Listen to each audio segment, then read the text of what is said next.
today's episode, Ruben discovers the benefits of weight loss. What the fuck? What? Is that my dog? Babe? Then he beats the shit out of a pork chop bare knuckle style.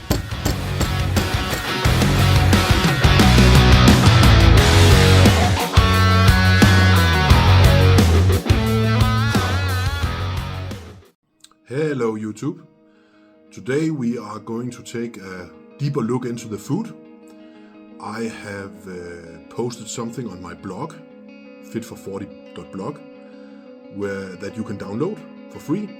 It's two very simple to use macro programs that are based on the two emphases that you either train in the morning or you train in the evening or late afternoon.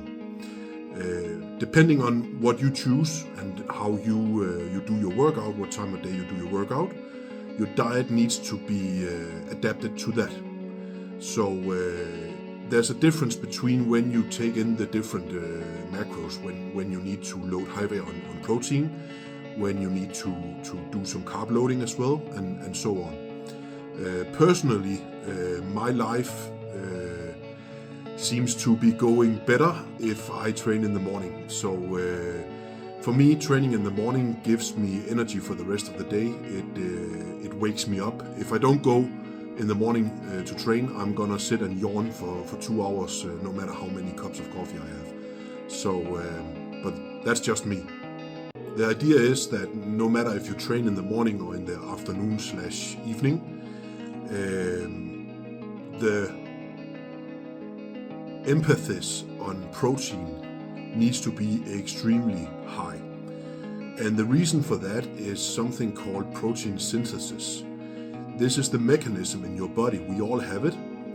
That is your mechanism in your body where your body actually transforms the protein you eat into reconstructing your muscles. You see, when you train, no matter what you train, but this is specifically true with resistance training, which is what I advocate. You tear your muscles apart a little bit. So you have this, it's called micro tears. So basically you have to imagine as you use your muscle, you are actually tearing it a little bit apart. This is really good for your body because this is how muscles become stronger. So you tear them down and your body rebuilds them, but makes them a little bit stronger, a little bit bigger, and they can handle more load. So that's the very simple version of it. So what is it about protein synthesis? Well, if you are a vivid YouTuber like me, you have probably seen a tonload of opinions about the subject. The thing is that what most people forget to tell you, especially when you are male and you are over 40, is that as you grow older, your protein synthesis, that means your body's ability to transform protein as a food into these building blocks that your muscles actually need to regenerate, declines. Not a lot, but it continues with age, and that's just how it is to be a man. So we need to compensate for that. And the way you compensate for that is quite simply you need to eat more. Actually, what you probably been told is that baseline is 1 gram of protein per kilo body weight. This is a very low amount for anyone. This is basically we are talking survival mode here, and I don't care what anybody says. That's a fact. That's I can substantiate it, and here are the links.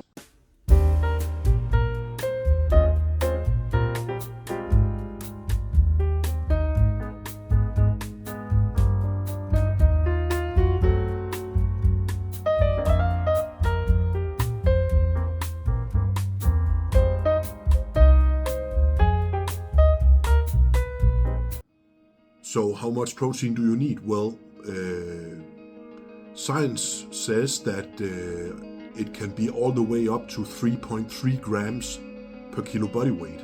Not per kilo lean mass or per kilo muscle mass you have on your body, per kilo body weight. So if you are extremely obese, if you are a big guy, bear in mind I used to weigh 160 kilograms. That's a lot. I am tall, I have a big frame and everything, and when you see pictures of me where I claim I weigh 160 kilograms, you're gonna say, that doesn't look right. Well, that's how it is. I am a big guy. So for me, weighing 160 kilograms, you multiply that by 3, and you get something that looks like 450 grams of protein per day. That is a lot.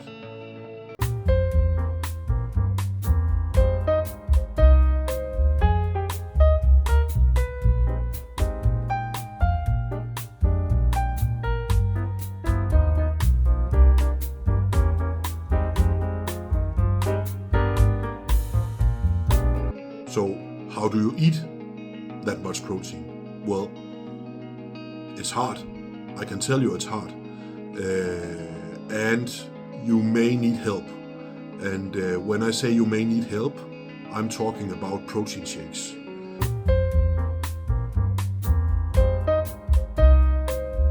Protein shakes are going to be your best friend to reach your goal, your daily goal of protein. Let's say you are a guy, mid-40s, you are 1.75 meters tall, and you weigh 100 kilograms. That means that you need to consume 300 grams of protein per day, and that can be a struggle. You know, you have to go to work, you have to take the kids to soccer practice or whatever. You know, so by adding a couple of shakes in a day, that can get you closer to that goal really easy. Most protein shakes contain anywhere between 23 and 25 grams of protein per serving. So get 4 of those down in a day, and then you have 100 grams of protein. One of the other myths that exists, unfortunately still, is that much protein is gonna be bad for you. It's gonna kill you. You're gonna get fat from it. Blah blah blah blah blah. Yeah. Let's forget about all the bro science. That's not what I'm here to tell you about. I don't give a shit what people say. I look at the science, and the science doesn't mention anything about 3 grams of protein per kilo body weight being dangerous.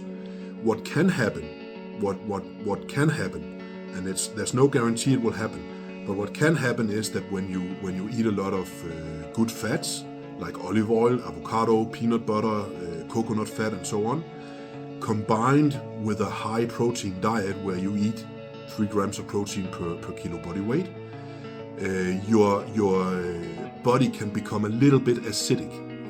And there's this by itself is not dangerous, but in real extreme cases it can result in kidney stones. And the way you can counter that, because there are ways you can counter that, is to eat some foods that actually work against it.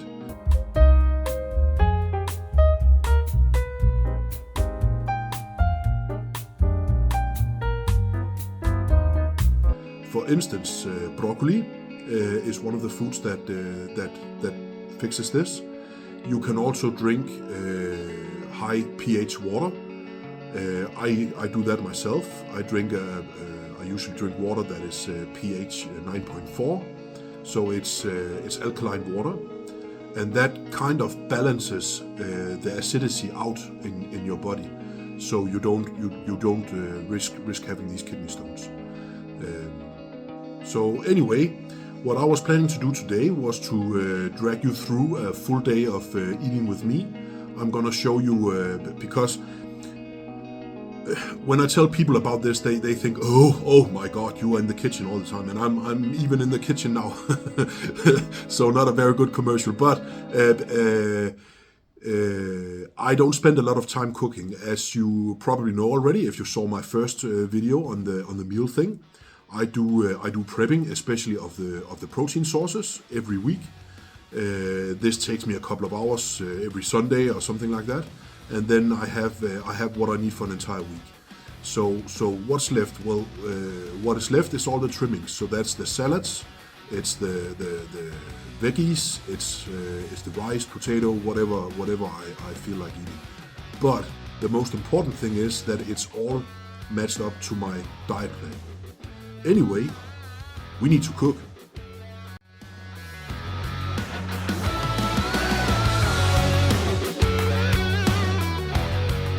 Every day starts the same for me. So my breakfast will always be oatmeal, and that's what we're doing. So it's the simplest thing to do, but I found that a lot of people actually don't really know how to do it. Some use milk, some use cream, some use all kind of different stuff. I make it extremely simple. So there's also quite a few different kind of oats to choose from. There's the rough stuff, like the one I like, and then there's some medium stuff, and there's something that is very fine as well, like almost grounded to flour. But whatever suits you, it's all the same. So I take 1 cup of oats and put it in a pot, and I add 1.5 cup of water. This makes quite a big serving. In this case, you can try your way ahead, what fits you. What I'm aiming for is 200 grams of finished oatmeal. I also add some salt. This is very good in the morning. No fancy salt, no Himalaya salt, sea salt from, I don't know, northern tip of Greenland, you know, all that shit. I just use normal plain salt. It doesn't take long to cook. It takes about 5 to 6 minutes, then it's boiling. So when you're on a diet plan where you have to track your macros, you need a scale. You need to scale off, weigh off your food. And I have mine. So I start by zeroing out the weight with the plate, and then I add from there. The first thing I'm gonna add is some peanut butter. And just a quick word about peanut butter, because peanut butter is not just peanut butter. You need to make sure that you get one that is 100% clean peanuts. It doesn't have to be crunchy like the one. I just like the feel in the mouth to have something crunchy. But it says no palm oil. That is very important. No added sugar and salt, also very important. And then it's also gluten-free. Also, when a peanut butter is natural, it will look really weird. You can see here it looks like it has oil. It's actually the peanut oil that is on top of the actual peanut butter. What I'm aiming for here is 50 grams of peanut butter. That's a lot, and it gives me a lot of good fats, a lot of good calories. I'm gonna burn this in the gym in about 1 hour from now, so no problem. I'm not super nitpicky about the grams. If it's 1 to 4 grams over or under, it's okay. Stir the pot a little bit. Then, because when I work out, I work out extremely hard. I am always the hardest worker in the gym, always. So I need a little bit of sugar. It's a little dirty. It's a dirty trick, but it works really well. I have this caramel sauce that I use. It's for topping for ice cream. It has 300 calories per 100 gram. So I am going to weigh off 10 grams of this stuff. That gives me 30 calories. So not something that will destroy my diet at all, but it gives me a little bit of quick energy. The oats are beginning to cook and are beginning to thicken up. I like mine a little bit thicker. And there we go, directly from the pot. Very warm and nice. That will actually melt the peanut butter a little bit. And yeah, I like to mix it up. So everything tastes of everything. And that's my typical breakfast.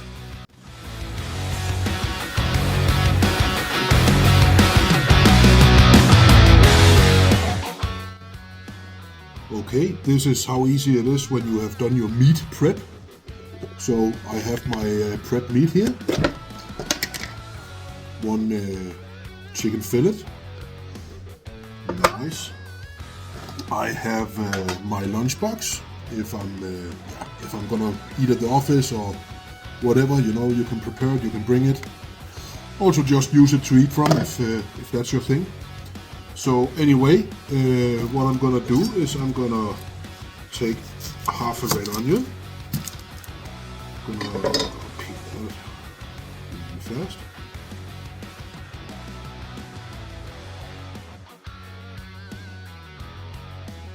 little under half a red onion. But anyway, just slice it up, really nice.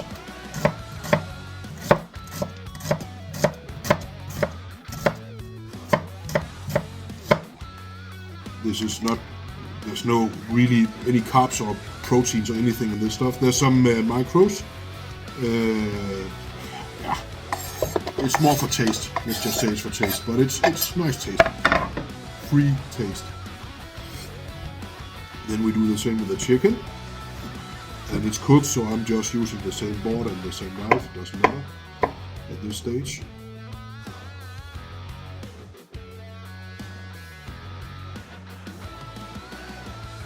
Here we go, nice pieces. Nothing I need a knife for. When I'm gonna eat it, I can just eat everything with a fork. You could basically bring this in the car and eat it in the car. Okay, so I have baby spinach. I already washed it, so bear with me, and I'm just gonna eyeball it out. Oh, the chicken, by the way, that's 250 grams. I weighed that off when I did the meat prep, so I know how much that is, and I know that's exactly what I need for my lunch. And then my guilty pleasure, a little bit of dressing. You can use yogurt, you can use whatever you want. I'm gonna eyeball about 1 tablespoon. There we go. That's it. Here we go.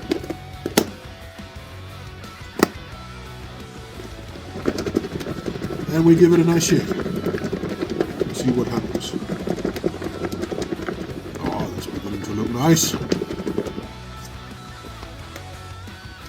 Up.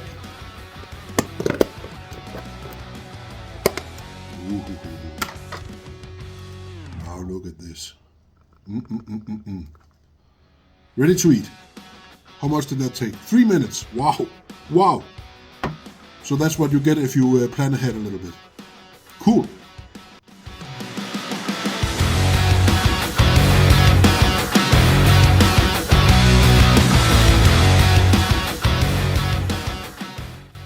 Then, of course, it's time for dinner. And what could be more natural than using some of the pork I prepared in the last video. So in this case, we have 3 pork chops or schnitzels or whatever you want to call them. And we have a pretty hot frying pan as well. So this meat can be a little bit tough. So a good way to deal with that is to tenderize it a little bit. Now I don't know where the hammer is for the meat hammer. So I'm just gonna use my own meat hammers. That's a little bit of extra cardio for you. Ha. Then I add salt and pepper, and you may wonder what I'm using for grease for the pan. I use a pan that is non-Teflon, so the pan actually needs some oil that can withstand pretty high temperatures. So I already oiled the pan, but it's only oiled up. There's not like a puddle of oil in the pan. The pan is just greasy inside, and there we go.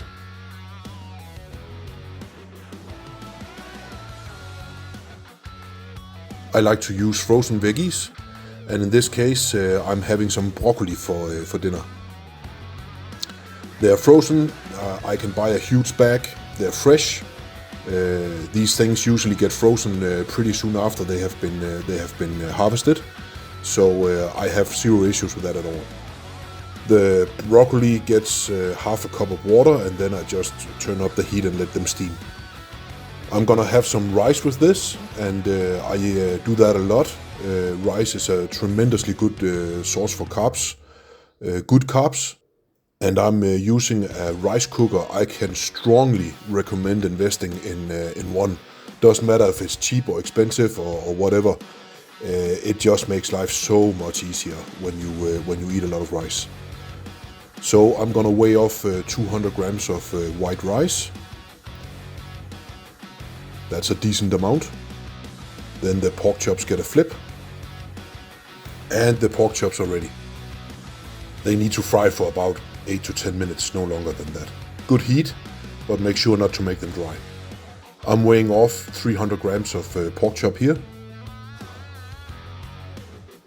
It's close enough. I think it's 282 or something like that.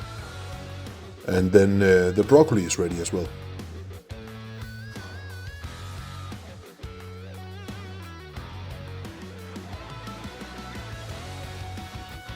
I don't really weigh off the broccoli because you can't eat too much of that stuff. It's basically a free food in the terms of your macro calculation sheet.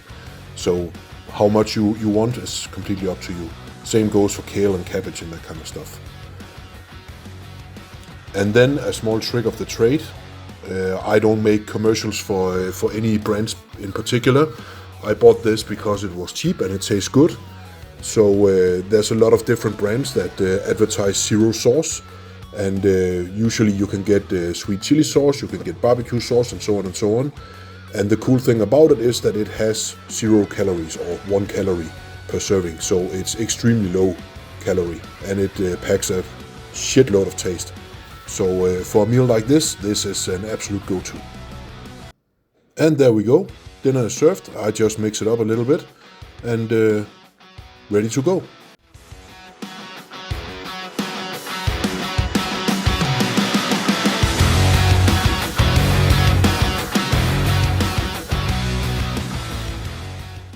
So, as you can see, it's not really that hard, and it doesn't take a lot of time either. You can choose to make it hard on yourself, or you can choose to make it easy on yourself. I have been doing this for a while now. So I know all the shortcuts and stuff, you know. So frozen veggies can help you a tremendous amount. A rice cooker, if you don't have one, that's one of the pieces of hardware that I can absolutely recommend. Even just a cheap shitty one. A good rice cooker, that's gonna save you a lot of time, really. A freezer, freeze down your stuff. If you want to do the full meal prep, I did that to begin with. If you want to do the full meal prep where you put everything in one container and you freeze it down and you just take it out when you need it, that's perfectly fine. Whatever works for you, works for you. This is just how I like to do it because it suits my life, my work life, and makes it easier on me. So that's it. Okay, I hope you enjoyed this. I did, again. And hope to see you again soon. Bye.